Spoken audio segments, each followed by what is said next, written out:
We are back with Education News Now and new at 5:30. In less than 30 minutes, the embattled Fairfax School Board of Trustees will hold a special meeting. And this meeting comes less than 1 week after a scathing Kern County grand jury report rebuked the board for, among other things, breaking their own bylaws and ethical standards at the expense of the community. 17's Eitan Wallace joining us now live from outside district headquarters with a preview of what we can expect tonight. Imagine fireworks is one thing we can expect. Eitan, good evening.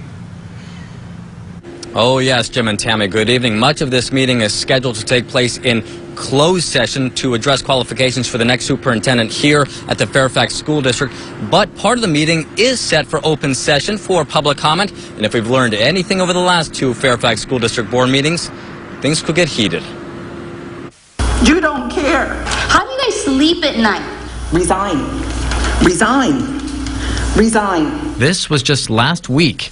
Members of the community making their voices known to the board in charge of the Fairfax School District, a district home to 2,500 students across 4 campuses. This grand jury report released last Thursday also said it's a district run by a board that's, quote, divided and dysfunctional. The controversies surrounding this board stem from several issues and go back more than a year. Last May, current board president Palmer Moland was formally accused of harassment and bullying in the district. During the summer of 2020, the board hired an investigative firm to look into the allegations. And by winter 2020, the firm presented the board with a 500-page report about the allegations, recommending the board formally censure or rebuke Moland. But that never happened because Moland and fellow trustees Jose Luis Tapia and Alma Rios voted to throw out the censure. That enraged several members of the community who felt these 3 trustees were not being transparent. The meeting is adjourned. Adding more to the controversy, last month Moland, Tapia, and Rios voted to terminate the district's contract with its legal counsel, but some members of the board said they had no idea why. What is the reason? We have not heard a reason.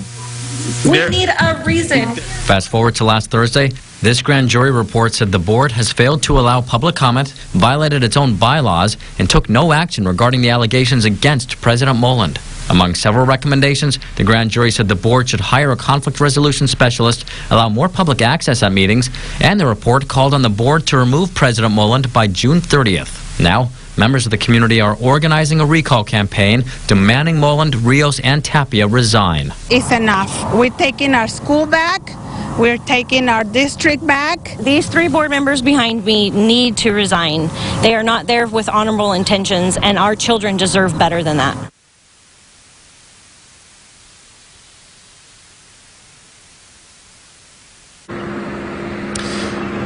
Now, in response to that grand jury report, President Moland released the following statement in which he said that he has tried his best and will continue to be an advocate for students and parents. He also said that he hopes the functionality of the board will improve moving forward. Meantime, we also reached out to Tapia and Rios for comment, but did not hear back by news time.